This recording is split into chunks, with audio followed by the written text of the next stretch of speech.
Assalamualaikum warahmatullahi wabarakatuh. Hamdan syukran lillah amma ba'd. Sahabat Indonesia Plural yang saya hormati dan saya banggakan. Jagat dunia media sedang diramaikan dengan Surya Paloh yang marah-marah, jengkel ketika ditanya oleh wartawan tentang pernyataan Surya Paloh dulu yang mengatakan akan membubarkan Partai Nasdem bila ada kadernya yang melakukan korupsi. Sementara sekarang tsunami korupsi menghantam beberapa kader Nasdem. Tapi ya jawaban Surya Paloh mulai belajar ngeles kayak capresnya. Dia mengatakan bahkan penyusup, bila ada kader Nasdem yang melakukan korupsi itu penyusup aja ke Nasdem sengaja untuk kemudian membubarkan Nasdem. Masa penyusup Anda percayai sebagai menteri? Dan kita lihat jawaban Presiden Jokowi terkait pengunduran diri menteri dari Nasdem itu ya. Aduh, cukup untuk bisa jadi catatan publik ini. Para petinggi Nasdem kayak gini tuh ya, penting ini, penting. 8 tahun yang lalu, sekitar pada tanggal 3 Juni 2015, Pak Surya Paloh pernah menjanjikan bahwa akan membubarkan partai jika kedapatan kadernya korupsi. Sejak tahun itu ada banyak kejadian korupsi dari kader Nasdem, baik kepala daerah dan sekarang menteri setelah Pak Plate, kemudian Pak SIL. Bagaimana Pak terkait dengan itu? Bagus, ini pertanyaan untuk klarifikasi. Ada rekam jejaknya ucapan itu? Ada. Coba bacakan supaya teman-teman tahu. Gimana? Bacakan. Di pemberitaan Republika Pak. Republika 19 Mei 2020. yang menulis Republika. Iya benar. Dan ditanya oleh Republika. Iya. Oh. Kapan saya bicara? Kepada siapa saya bicara? Di mana audiens? 3 Juni 2015 saat pembekalan caleg Partai Nasdem. Ya, nggak demikian meaningnya. Nggak ada lebih tolol. Ketua umum partai mengatakan kalau ada kader partai yang korupsi, partai dibubarkan. Bodoh deh. Jadi itu tidak benar Pak, ucapan itu janji. Enggak, itu dia salah. Okay. Karena memang tidak ada itu. Meaningnya bukan begitu. Jadi makna yang sesungguhnya bukan itu. Spirit semangat kita untuk anti korupsi nggak ada artinya kita ini kalau kader kita jangan bisa melakukan perbuatan-perbuatan tercela. Untuk apa kita punya institusi seperti ini? Nah, spirit adalah seperti itu. Jadi bukan ada kader partai. Siapa menjamin kader partai itu penyusup bisa masuk jadi kader partai kita hari ini? Kemudian dia melakukan perbuatan tidak tercela. Kemudian pada anak-anak negeri ini yang datang dengan penuh cita-cita, idealisme, pengabdian, berjuang bersama di dalam suatu partai, harus menjadi korban karena 1, 2, 3 orang yang tidak tepat. Nah, itu tidak benar. Jadi saya intinya mengkoreksi, bukan itu sesungguhnya. Baik, terima kasih. Tadi malam saya sudah diberikan kepada saya dari Menseknek tentang surat pengunduran diri dari Pak Menteri Pertanian. Ya, sudah saya terima dan pagi tadi sudah ditindaklanjuti, sudah saya tanda tangani juga.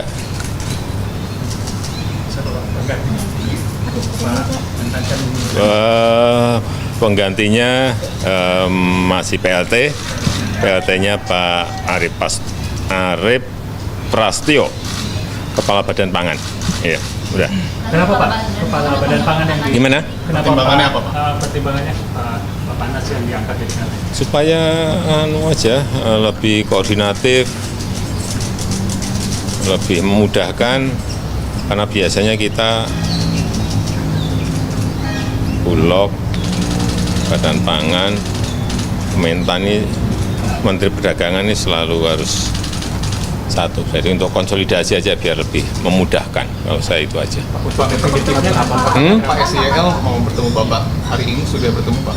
Belum. Tapi sudah Mungkin dijadwalkan. baru diatur, tanyakan ke Pak Menseknek aja. Pak, Ya. untuk definitifnya kapan Pak? Hah? Konfirmasi definitifnya. Ya secepatnya. Apanya? Apanya? Nasdem juga atau tidak Pak? Gantinya nanti Pak. Secepatnya. Dari Nasdem nggak Pak? Ada yang diganti? Secepatnya. Apa demo? Pak, kan ada kasus dugaan pemerasan KPK kepada Pak Mentan. Ini Presiden melihatnya seperti apa Pak? Ya tahu. Ditanyakan aja ke aparat penegak hukum, ke KPK atau ke mana? Kepolisian. Ya. Pak, sekarang kan secara jelas sampai sekarang kan belum mengumumkan tersangkanya siapa. KPK kan belum mengumumkan. Tanyakan ke KPK, masa tanyakan ke saya? Bapak sebaiknya sekarang seperti apa? Tanyakan ke KPK. Pak, tapi kalau Pak Jangan SYL, tanyakan ke saya. kalau Pak SYL mau bertemu, Bapak berarti akan menerima ya Pak? Menyanggupi. Apa? Bapak akan menerima ketika Pak SYL mau bertemu gitu, dan sudah dijadwalkan. Oh, kalau sudah dilakukan saya terima. Kira-kira apa Siapapun yang saya mau terima. disampaikan? Iya, arahan. Enggak tahu ketemu. Nanti posisi Mentan bakal tetap di posisi Nasdem atau Apanya? koalisi yang lain? Secepatnya kita siapkan. Terima kasih, Bapak. Ya.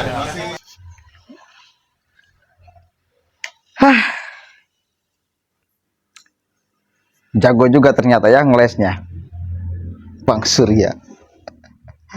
Kalau ada ketua umum partai politik yang mengeluarkan pernyataan itu, maka itu orang bodoh, orang tolol. Lalu kenapa Anda ucapkan? Kalau memang itu adalah bentuk kebodohan dan ketololan, atau itu cuma pura-pura ya? Pura-pura dong, tentunya pura-pura.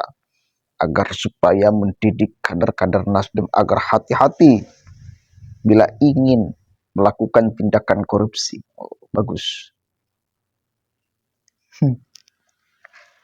Tapi kalau mengucapkan akan membubarkan partai dengan tujuan memberikan pelajaran, pendidikan politik, penanaman karakter dan segala macamnya kepada kader-kader Nasdem, saya kira gak usah mengucapkan kalimat itu karena sangat berlebihan sekali.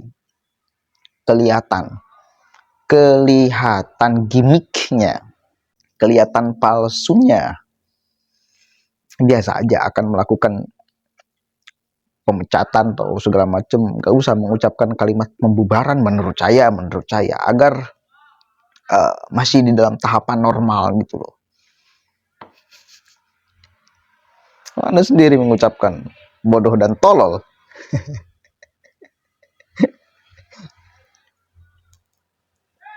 Untung menteri yang ini ya tahu malu lah, punya harga diri, mungkin punya harga diri. Dia mundur dari jabatan menterinya. Jawaban presiden itu yang kita sudah saksikan sama-sama. Silakan sekarang masyarakat yang melakukan penilaian terhadap para politisi yang mengeluarkan statement, yang itu statementnya tidak bisa dipertanggungjawabkan. Semakin kuat aja stigma framing publik kepada orang-orang politik. Ya, kalau kemudian contohnya Bang Surya Paloh dengan ucapan palsunya itu bahwa ya memang orang-orang politik selalu ada alasan untuk ngeles ketika ditanya pembuktian ucapannya. Ya habislah. Makanya tepat ketika Kaisang kemarin mengatakan bahwa sekarang itu publik udah terlanjur memframing buruk partai politik dan dia akan berusaha untuk memperbaikinya. Dan kita tunggu. Mudah-mudahan benar lagi, bukan hanya gimmick Kaisang ngomong itu. Bukan hanya palsu dia ngomong itu. Kita akan tunggu. Kita sebagai masyarakat apa sih? Hanya pengen dipimpin oleh orang yang benar. Ya, mengeluarkan anggaran, memakai anggaran sesuai dengan fungsinya. Yang kita harus perangi sama-sama salah satunya adalah tindakan korupsi. Ya, pikiran dan tindakan intoleran, radikal. Itu. Dan saya kira semua sepakat. Dari kita itu mengutuk tindakan korupsi siapapun aja yang melakukannya.